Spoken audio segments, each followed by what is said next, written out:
Good morning, friends. In previous lecture, we had seen certain constitutional provisions regarding to protection of environment. आधीच्या लेक्चरमध्ये आपण एन्व्हायरमेंटच्या प्रोटेक्शनसाठीच्या कुठल्या constitutional provisions आहेत त्या पाहिल्या. या लेक्चरमध्ये आपण इंटरनॅशनल रिझाईम जे जागतिक स्तरावर कुठल्या कॉन्फरन्स झाल्या एन्व्हायरमेंटच्या प्रोटेक्शनच्या रिलेटेड त्या पाहणार आहोत. तर यात पहिली कॉन्फरन्स पहिलं डिक्लेरेशन जे आहे ते स्टॉकहोम डिक्लेरेशन 1972चं. तर यात कुठल्या गोष्टी ॲडॉप्ट केल्या विविध देशांनी त्या आपण इथे पाहणार आहोत. Stockholm declaration 1972. It is the first international conference on human environment was held in the Stockholm, capital of Sweden, in June 5 to 17 in 1972, where 112 states participated, including India, in the conference and accepted the declaration. तर स्वीडनची राजधानी जी आहे Stockholm, तर Stockholm येथे 5 जून ते 16 जूनच्या दरम्यान ही conference घेतल्या गेली, ज्यात 112 देश सहभागी झाले होते, इन्क्लुडिंग इंडिया. आणि हे डिक्लेरेशन या देशांनी ॲक्सेप्ट केलं. At the end of the conference 26 principles were agreed and declared by the participating states. These principles are known as Magna Carta on natural human environment. तर या कॉन्फरन्समध्ये 26 गाईडलाईन्स दिल्या गेल्या ज्या काही एन्व्हायरमेंटच्या प्रोटेक्शनच्या रिलेटेड आहेत, की एन्व्हायरमेंटचं प्रोटेक्शन कसं असलं पाहिजे, कसं केलं गेलं पाहिजे देशांनी. तर याबद्दलचे 26 रूल्स 26 गाईडलाईन ह्या देशांना या कॉन्फरन्सने दिल्या आणि त्या देशांनी पण त्या ॲक्सेप्ट केल्या आणि ते फॉलो करायचं ठरवलं. तर ह्या जे काही 26 प्रिन्सिपल्स आहेत त्यालाच मॅग्ना कार्टा असं म्हणतात, जे की ह्युमन एन्व्हायरमेंटवर आहे. The conference adopted an action plan relating to natural resources, human settlement, human health, environment and development of wildlife. या कॉन्फरन्सने काही गोष्टींवर ॲक्शन घ्यायचं ठरवलं. ॲक्शन म्हणजे काही चांगले पावलं उचलायचं ठरवलं. कशाच्या related?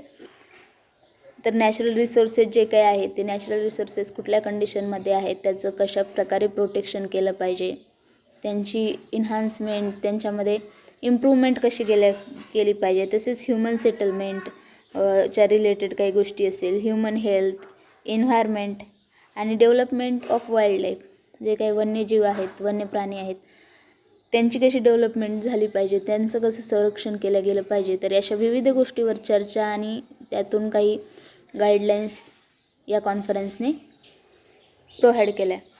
It also declares that there is a need for the international law relating to liability and compensation for the victim of pollution and other environment damages. आणि त्याचबरोबर या कॉन्फरन्सनं असं सांगितलं की इंटरनॅशनल लॉची गरज आहे. इंटरनॅशनल लॉची गरज कशासाठी आहे? तर जे काही नुकसान झालेलं आहे एखाद्या व्हिक्टिमला, जे पोल्युशनमुळे एखाद्या व्हिक्टिमला काही नुकसान झालेलं आहे किंवा एखाद्या देशामुळे दुसऱ्या देशाला काही पोल्युशनचा त्रास होऊन नुकसान झालेलं आहे, तर अशा गोष्टी, त्या ज्याचं नुकसान झालेलं आहे त्याला कंपेन्सेशन डॅमेजेस प्रोव्हाइड करण्याची लायबिलिटी पण इंटरनॅशनल लॉवर पाहिजे आणि त्यासाठी इंटरनॅशनल लॉ पाहिजे असं या कॉन्फरन्सनी नमूद केलेलं आहे. तर ऑब्जेक्ट काय आहे या डिक्लेरेशनचं? The object of the Stockholm Declaration was to encourage and provide guidelines for action by government and international organization to protect and improve environment. तर याचं मेन ऑब्जेक्ट काय आहे या कॉन्फरन्सचं? की या देशांना, विविध देशांनी जे पार्टिसिपेट झाले होते त्यांना गाईडलाईन्स प्रोव्हाइड करणं. कशाच्या रिलेटेड? तर ॲक्शन प्लॅन, म्हणजे काही महत्त्वाची जर पावलं एन्व्हायरमेंटच्या प्रोटेक्शनसाठी उचलल्या गेली पाहिजेत अशा गाईडलाईन्स या कॉन्फरन्सने विविध देशांना दिल्या. The another object of the Stockholm Declaration was to pass our Mother Earth to the coming generation in a clean and healthy conditions. आणि दुसरं जे ऑब्जेक्ट आहे या कॉन्फरन्सचं की जी काही आपली पृथ्वी आहे तर येणाऱ्या जनरेशनला हेल्दी आणि गुड कंडिशनमध्येच क्लीन कंडिशनमध्येच ही पृथ्वी आपण सोपवावी असं हे दुसरं ऑब्जेक्ट आहे या कॉन्फरन्सचं. Hence, every government of the globe faces the greatest challenges to design development so that it can eradicate the poverty. At the same time, it should concentrate on the environmental pollution. तर अशा प्रकारे या कॉन्फरन्समुळे विविध देशांनी action plan घेतले डेव्हलपमेंटसाठीचे. जे poverty आहे जागतिक लेवलवर जी काही प्रत्येक देशाने पोवर्टी आपल्या देशांमधली जी पोवर्टी तयार झालेली आहे ती इरॅडिकेशन करण्याचं ॲक्शन प्लॅन त्यांनी पावले उचलली. At the same time environmental pollution होणार नाही याकडेही त्यांनी कॉन्सन्ट्रेट केलं. डेव्हलपमेंट अँड असं म्हणतात development and environment are two sides of the same coin. Development आणि एन्व्हायरमेंट हे एकाच नाण्याच्या दोन बाजू असतात. कारण ज्या देशाचं एन्व्हायरमेंट चांगलं तिथे आपोआप डेव्हलपमेंट पण व्हायला चालू होते. आणि ज्या देशात सारख्याच नैसर्गिक आपत्ती येतात किंवा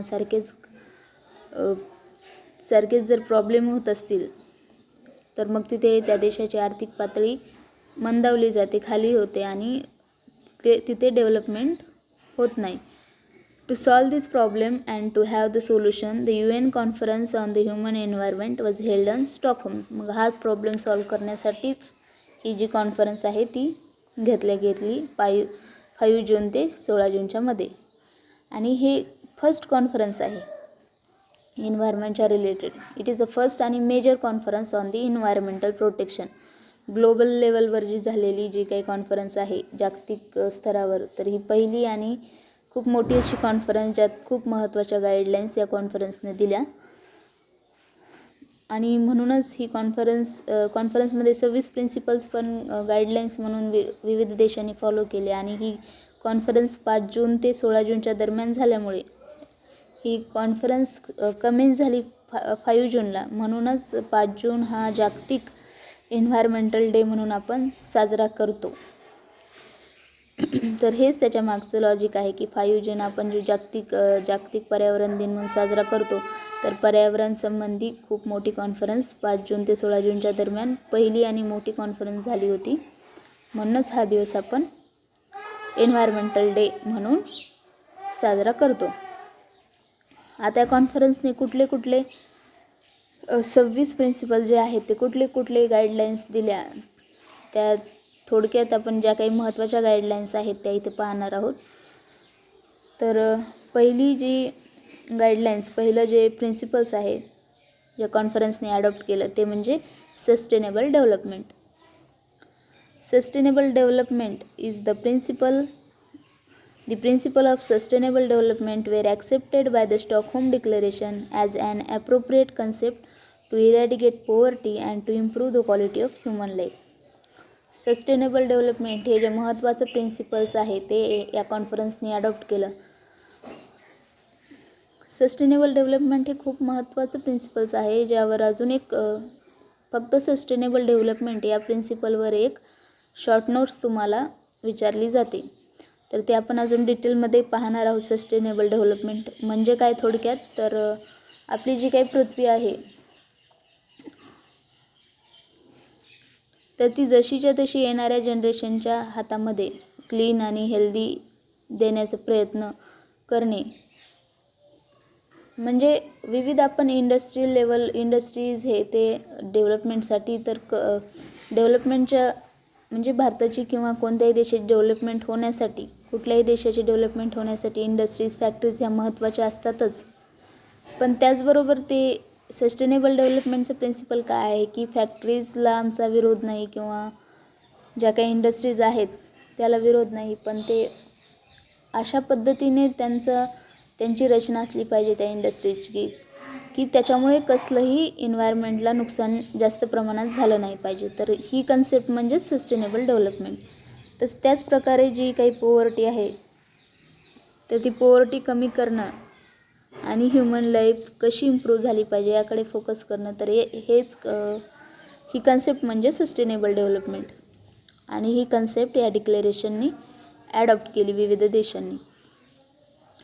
तर हे डिटेलमध्ये सस्टेनेबल डेव्हलपमेंट म्हणजे काय, अजून त्यामध्ये काय काय त्या पॉईंट आहेत ते आपण पुढच्या लेक्चरमध्ये पाहणारच आहोत. तत्पूर्वी आपण फक्त एवढं लक्षात ठेवा की सस्टेनेबल डेव्हलपमेंट म्हणजे अशा प्रकारे अशी रचना ज्यात की फॅक्टरीज आणि जे काही इंडस्ट्रीज आहेत त्यांच्या डेव्हलपमेंट, एखाद्या कुठल्याही गोष्टी डेव्हलपमेंटची अशी रचना ज्याने की नुकसान झालं नाही पाहिजे, एखाद्या कुठल्याही व्यक्तींना किंवा कुठल्याही एरियामध्ये पोल्युशन नाही झालं पाहिजे, इन्व्हायरमेंटचं डॅमेज नाही झालं पाहिजे. आता अनदर प्रिन्सिपल आपण पाहूया, दुसरं प्रिन्सिपल 21 काय आहे या डिक्लेरेशनचं ते आपण पाहूया. Principle 21 of the declaration says that every state should exploit its own natural or human resources without affecting the rights of the another countries. Principle 21 जे आहे या कॉन्फरन्सचं ते असं सांगते की एखाद्या देशाने त्यांच्या स्वतःचे जे काही नॅचरल रिसोर्सेस आहेत, जे काही नैसर्गिक साधन संपत्ती आहे एखाद्या देशाची, त्यांनी अशा प्रकारे त्यांची यूज केली पाहिजे की दुसऱ्या देशाच्या नैसर्गिक संपत्तीमध्ये कसलंही नुकसान झालं नाही पाहिजे. एका देशाने स्वतःची नॅचरल जी काही नैसर्गिक साधन संपत्ती आहे तर ती स्वतःची आहे तीच यूज करायची, दुसऱ्या देशाची जे काही नैसर्गिक साधन संपत्ती आहे त्यात कसलाही हस्तक्षेप करायचा नाही.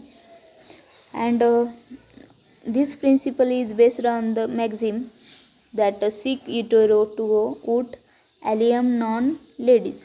It means one must use his own rights so as not to injury to another. एखाद्याने स्वतःचेच अधिकार वापरले पाहिजेत आणि त्याच्यामुळे दुसऱ्याला कसलंही नुकसान नाही झालं पाहिजे, असा या मॅक्झिमचा अर्थ होतो. आणि अशा प्रकारे एखाद्या स्टेटने स्वतःचेच नैसर्गिक साधन संपत्ती वापरायची आणि ज्यामुळे कसलाही दुसऱ्या देशाला नुकसान झालं नाही पाहिजे, असे हे प्रिन्सिपल 21 आहे. In trial smelter arbitration the court imposed the international responsibility on states for the pollution caused by industrial located in the state. तिसरं जे प्रिन्सिपल आपण बघणार आहोत ते आहे human rights. The declaration give importance to human rights. It stated that right to live includes the right to live with a healthy and hygienic conditions. तर या कॉन्फरन्सनी human राईट्सवर पण फोकस केलेला आहे, ह्युमन राईट्सला पण महत्त्व दिलेलं आहे आणि असं सांगितलेलं आहे की राईट टू लाईफ, जगण्याचा अधिकार म्हणजेच असं जगणं हेल्दी आणि हायजेनिक कंडिशनमध्ये असलं पाहिजे. Right to life includes right to healthy and hygienic conditions also. The fourth principles या कॉन्फरन्सने अडॉप्ट केलं ते आहे codification of law regarding international liability. All states shall cooperate to further develop the international law regarding liability and compensation for the victims of pollution and other environmental damage caused by the activities within the jurisdiction of the state to the areas beyond their jurisdiction. चौथं principle या कॉन्फरन्सनं codification of law regarding international liability adopt केलं. त्यात असं सांगितलं गेलं की देशांनी या डिक्लेरेशनला इंटरनॅशनल लॉला कोऑपरेट केलं पाहिजे. म्हणजे विविध देश ज्या कॉन्फरन्समध्ये पार्टिसिपेटेड झाले होते त्या देशांनी कोऑपरेट करायचं इंटरनॅशनल लॉला. आणि जर का एखाद्या व्यक्तीचं काही एन्व्हायरमेंटल डॅमेज झालेलं असेल किंवा पोल्युशनमुळे त्याला एखाद्याला नुकसान झालेलं असेल तर त्या व्हिक्टिमला नुकसान भरपाई देण्याची तरतूदही कोऑपरेशनद्वारे सॉल्व झाली पाहिजे, असे एक प्रिन्सिपल्स या डिक्लेरेशनने अडॉप्ट केलं गेलं. The fifth principle is a protection of natural resources. पाचवं प्रिन्सिपल बघूया आपण. Principle 5 declares that all natural resources including air, water and flora and fauna must be safeguarded for the present and future generation. Through careful planning and management. 5वं सोपं जे principles, एकदम सोपं principles सांगितलेलं आहे या कॉन्फरन्सनी. जे काही नॅचरल रिसोर्सेस, जी काही नैसर्गिक संपत्ती आहे, साधन संपत्ती जसं की हवा, पाणी, तर यांचं योग्य प्रकारे वापर होऊन हे प्रेझेंट पुढच्या फ्युचर जनरेशनला या जसेच्या तसे ही नॅचरल रिसोर्सेस पुढच्या जनरेशनपर्यंत गेलेले पाहिजेत. त्यासाठी योग्य प्लॅनिंग आणि मॅनेजमेंट असायला हवी, अशी एक गाईडलाईन या कॉन्फरन्सनं दिली गेली. And another principle is a prevent marine pollution. आणि पुढची गाईडलाईन कशाबद्दल आहे, तर जे काही मराईन पोल्युशन आहे, जे काही समुद्रामध्ये, पाण्यामध्ये होणारं पोल्युशन आहे, तर ते थांबवण्यासाठी पण काहीतरी प्रिकॉशनरी स्टेप्स घेतले पाहिजेत देशांनी, असं सांगणारे पण एक प्रिन्सिपल या कॉन्फरन्सने ॲडॉप्ट केलं गेलं. जे काही समुद्रामध्ये विविध आपण पाहिलं की पोल्युशन होतं, जे शिप्स असतील, मोठे मोठे ड्रिल मशीन्स हे ते आपण आधीच्या लेक्चरमध्ये पाहिलं. त्यामुळे कसं डॉल्फिन माशांना आणि जे काही डॉल्फिन आहे आणि जे मोठे मोठे अजून अदर स्पार्कसारखे मासे असतील, तर त्यांना जे काही नुकसान होतं पोल्युशनमुळे, तर जे काही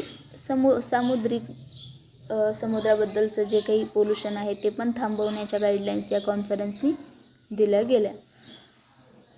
another principle is a promotion of economic and social development. For ensuring a healthy environment of a man, the economic and social development is necessary in every state. The policies of the state should be favorable for improving living and working environment of man. Another principle इकॉनॉमिकच्या related आहे, जे की healthy environment इन्श्युअर तर करतंच, त्याचबरोबर economic and social development हे प्रत्येक देशाची गरज आहे. पण त्या मॅनेजमेंट इन्व्हायरमेंटला कसलाही धोका न पोचू देत असली पाहिजे, असे गाईडलाईन्स या कॉन्फरन्सनं दिली. Then another point is earth watch. It is an action plan for the development of human environment. It is a global environmental assessment program. It includes evaluation, review, research, etc. जे अर्थवॉच जे principal आहे, तर हे एक इन्व्हायरमेंटलचं assessment programme म्हणून, म्हणजे इन्व्हायरमेंटच्या related ज्या काही इव्हॅल्युएशन, जे काही रिव्ह्यू, जे काही रिसर्च होतात, तर याच्यावर पण लक्ष दिलं पाहिजे की कुठले आतापर्यंत काय क्रांती झाली ह्याच्यामध्ये इन्व्हायरमेंटच्या रिलेटेड, काय गोष्टी चांगल्या झाल्या, पॉझिटिव्ह झाल्या, त्याचा रिव्ह्यू किंवा रिसर्च का कसलं नुकसान पोहोचलं. तर या सगळ्या गोष्टीवर अर्थवॉच म्हणजे एक प्रकारे पृथ्वीवर वॉच ठेवणं, हे जे प्रिन्सिपल्स आहे ते पण या कॉन्फरन्सनं ॲडॉप्ट केलं. Another point is a governing council for environmental programmes. It consists of 54 members. It prepares a report every year on the state of global environment. Governing council एक अशी एक बॉडी आहे, गव्हर्निंग काउन्सिल, जी काही environmental प्रोग्राम्सवर आहे. तर यात 54 members असतात. It consist 54 members, आणि हे दरवर्षी ग्लोबल इन्व्हायरमेंटवर एक रिपोर्ट तयार करतात. ठीक आहे. त्याचप्रकारे environmental secretariat. It serves as an actual point for environmental action. It ensures a high degree of effective management. हे जे काही गव्हर्निंग काउन्सिल्स असेल किंवा एन्व्हायरमेंट सेक्रेटरिएट असेल, हे वेळोवेळी जे काही एन्व्हायरमेंटलवर वेगवेगळ्या प्रोग्राम्स होतात, तर त्यावर रिपोर्ट तयार करण्याचं काम हे या बॉडी करत असतात. तर अशा प्रकारच्या बॉडी पाहिजेत. हे पण जे काही प्रिन्सिपल्स आहेत ते या कॉन्फरन्सने ॲडॉप्ट केलेले आहेत. Another point is a environmental fund. It is contributed by the member states according to their capacity. It is utilized for programmes preventing and eradicating the global environmental pollution. या कॉन्फरन्समध्ये अजून एक guidelines दिली आहे की fund पाहिजे, environmental fund, आणि प्रत्येक देशाने त्यांच्या त्यांच्या कॅपॅसिटीनुसार एन्व्हायरमेंटल फंड गोळा केला पाहिजे. आणि हा फंड कुठे युटिलाइज करतात हे तर जे काही एन्व्हायरमेंटल प्रोग्राम्स होतात त्यांच्यावर, किंवा जे काही एन्व्हायरमेंटल पोल्युशन झालं आहे त्यांचं इरॅडिकेशन, त्यांना काढून टाकण्यासाठी, जे काही पोल्युशन आहे त्यावर काही रिमेडी तयार करण्यासाठी या फंडचा वापर केला जातो. तसेच ban on nuclear test, another principles आहे एन्व्हायरमेंटचं, ban on nuclear state. The nuclear tests are badly affecting ozone layer and contaminating the environment, so the declaration banned the nuclear state. जे काही न्यूक्लिअर स्टेट होतात, जे अणुबॉम्ब चाचणी असेल किंवा वेगवेगळ्या वेपन्सच्या चाचण्या असतील, तर याच्यावर पण या डिक्लेरेशननी बॅन करावा असे एक प्रिन्सिपल या डिक्लेरेशनमध्ये आहे की देशांनी हे न्यूक्लिअर टेस्ट बॅन केले गेले पाहिजे. की या न्यूक्लिअर टेस्टमुळे जो काही ओझोन लेयर आहे आपल्या पृथ्वीला, जो एक्सरेज किरणांपासून जे काही घातक किरणं आहेत पृथ्वीवर येतात, तर तो थर, त्या थरावर हे जे न्यूक्लिअर टेस्ट असतात त्या मोठ्या प्रमाणामध्ये परिणाम करतात. म्हणून या न्यूक्लिअर स्टेट बॅन करणारं प्रिन्सिपल्स पण या डिक्लेरेशननं दिलेलं आहे.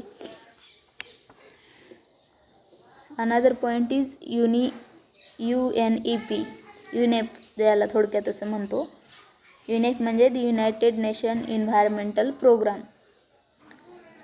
The United Nations Environmental Program was set up in the Geneva in June 1973. It worked as a catalyst, stimulator and coordinator and the member state on the environmental action, and it worked hard to implement Stockholm Declaration. हे जे UNEP आहे, United Nation Environmental programme, जे 1973ला जिनेवामध्ये setup केलं गेलं, तर एक coordinator म्हणून तो जो काही या डिक्लेरेशनचे प्रोग्राम आहेत, जे काही एन्व्हायरमेंटल ॲक्शन या स्टॉकहोम डिक्लेरेशननं घेतल्या गेले आहे, तर त्याचं इम्प्लिमेंट करण्यासाठी या UNEPची स्थापना झालेली आहे. एक सहकारी म्हणून ही जी बॉडी आहे, तर जे काही ॲक्शन प्लॅन घेतलेले आहेत या डिक्लेरेशननं, तर ते अंमलात आणण्यासाठी हे प्रयत्न करत असतं UNEP, United Nation Environmental programme.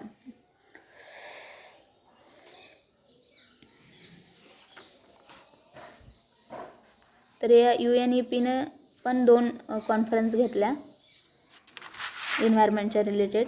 दी हॅबिटॅट कॉन्फरन्स झाली जी 1976ला, and the Nairobi conference on desertification 1977ला. तर या 2 कॉन्फरन्स कंडक्ट केल्या UNEPने, युनायटेड नेशन एन्व्हायरमेंटल प्रोग्राम. ही जी बॉडी आहे, जे स्टॉकहोम कॉन्फरन्सनं ज्या काही गाईडलाईन्स दिल्या किंवा जे काही ॲक्शन प्लॅन घेतले, तर ते अंमलात आणण्यासाठी ह्या बॉडीची स्थापना झाली. आणि ह्या बॉडीने याद्वारे या 2 कॉन्फरन्स, नीरोबाय कॉन्फरन्स जी 1977ला झाली आणि हॅबिटॅट कॉन्फरन्स, या 2 कॉन्फरन्स या बॉडीनं घेतल्या. आता आपण बघूया या डिक्लेरेशनचे इफेक्ट काय झाले. Effect of the declaration. With the influence of the declaration, many states enacted environmental legislation, and also it influenced judicial activism in a member state, for example India. या कॉन्फरन्स, ही जी महत्त्वाची कॉन्फरन्स होती, तर यामुळे खूप महत्त्वाचे बदल झाले. विविध देशांनी महत्त्वाचे आपल्या देशामध्ये विविध एन्व्हायरमेंटच्या प्रोटेक्शनसाठी विविध कायदे आणले गेले विविध देशांनी. जसं की फॉर एक्झाम्पल इंडिया, आपण बघितलं की आपल्या देशानेही कॉन्स्टिट्युशनल प्रोव्हिजन्स करून 42nd, जी आपण मागच्या लेक्चरमध्ये पाहिलं की 42nd कॉन्स्टिट्युशनल अमेंडमेंट केल्या गेली इंदिरा गांधीच्या सरकारच्या काळात. आणि ते कॉन्फरन्सद्वारे एन्व्हायरमेंटच्या प्रोटेक्शनसाठीचे 2 आर्टिकल आपल्या कॉन्स्टिट्युशनमध्ये ॲड करण्यात आले. Article 48A. DPSPमध्ये आपण पाहिलं की फंडामेंटल ड्युटीजमध्ये एक आर्टिकल ॲड करण्यात आलं. ते आपण आर्टिकल कुठले कुठले आहेत 48A आणि ते आपण पाहिले. ठीक आहे. तर अशा प्रकारे जागतिक लेवलवर विविध देशांनी एन्व्हायरमेंटच्या प्रोटेक्शनच्या रिलेटेड कायदे केले. In 1982, the 10th anniversary conference of Stockholm Declaration was held at Nairobi to review the developments. In that conference, a declaration was adopted which is known as the Nairobi Declaration. The declaration reaffirmed the commitment to the Stockholm Declaration. 1982ला जी 10वी anniversary झाली या Stockholm डिक्लेरेशनची, तर त्याचे review घेतला गेला या 10 वर्षाचा. या कॉन्फरन्समध्ये कुठले कुठले बदल झाले आणि त्या रिव्ह्यूलाच नीरोबाई कॉन्फरन्स असे म्हटले गेले. आणि हे नीरोबाई डिक्लेरेशननी रिअफर्म पुन्हा परत खात्री दिली देशांना की या स्टॉकहोम डिक्लेरेशनमध्ये ज्या काही कमिटमेंट झाल्या त्या पुढं पण अशाच चालू राहतील भविष्यामध्ये. ठीक आहे. आता आपण पाहूया की इम्पॉर्टंट पॉईंट रिगार्डिंग डिक्लेरेशन, की काय काय महत्त्वाचे पॉईंट आहेत या डिक्लेरेशनच्या रिलेटेड ते आपण पाहूया. The conference found that there was no change in the environmental problem since 1972. States decided to follow the Stockholm Declaration even in future with certain improvements so as to suit to the coming global environmental problems. याने कुठले कुठले महत्त्वाचे बदल झाले या कॉन्फरन्समुळे, तर विविध देशांनी असं डिसाईड केलं की भविष्यात पण हे डिक्लेरेशन आम्ही फॉलो करू आणि एन्व्हायरमेंटच्या प्रोटेक्शनसाठी महत्त्वाच्या इम्प्रूव्हमेंट्स भविष्यात पण आम्ही घेणार, असं या कॉन्फरन्समुळे हे एक महत्त्वाचा बदल झालेला आहे. तसेच the declaration emphasised to strengthen and expansions of national efforts and international cooperation for environmental protection. या कॉन्फरन्समुळे अजून जे काही इंटरनॅशनल कोऑपरेशन आहे, जागतिक स्तरावर जे काही विविध देशांचं एन्व्हायरमेंटच्या प्रोटेक्शनसाठीचं कोऑपरेशन आहे, तर त्यामध्ये पण खूप कोऑपरेशन त्यांच्यामध्ये वाढीस लागलं. एकमेकांची मदत हे ते जागतिक लेवलवर एकमेकांची मदत करून जे काही नुकसान भरपाई आहे विक्टिमला ती दिल्या जाणं, आणि हे असं जागतिक लेवलचं एक कोऑपरेशन या एन्व्हायरमेंट या डिक्लेरेशनमुळे तयार झालेलं आहे. It urged governments and people to participate in the environmental programmes. आणि या कॉन्फरन्सनं जागतिक लेवलवर माणसांना एकत्र आणलं to participate in environmental programmes. जे काही एन्व्हायरमेंटच्या रिलेटेड काही गोष्टी आहेत तर त्यात सहभागी करून घेतलं जागतिक लेवलवर. तर अशा प्रकारे ही जी मेन महत्त्वाची आणि पहिली डिक्लेरेशन आहे स्टॉकहोम डिक्लेरेशन, जी की 1972ला 5 जून ते 16 जूनच्या दरम्यान घेतल्या गेली. आणि 5 जूनला घेतल्यामुळे सुरुवात झाल्यामुळे या कॉन्फरन्सची 5 जून हा आपण जागतिक पर्यावरण दिन म्हणून साजरा करतो. आणि हे कुठले कुठले प्रिन्सिपल्स आहेत ते आपण पाहिले. 26 प्रिन्सिपल्स या कॉन्फरन्सनी डिक्लेअर केले होते. तर नेक्स्ट जे काही लेक्चर घेणार आहोत आपण, त्यामध्ये आपण अदर कॉन्फरन्स कुठले आहेत, रिओ कॉन्फरन्स असेल, तर अदर कुठले कॉन्फरन्स आणि कुठले प्रोग्राम ॲडॉप्ट केले जागतिक लेवलवर ते आपण पाहणार आहोत. आजच्या लेक्चरमध्ये आपण थांबूया. Thank you. Have a good day.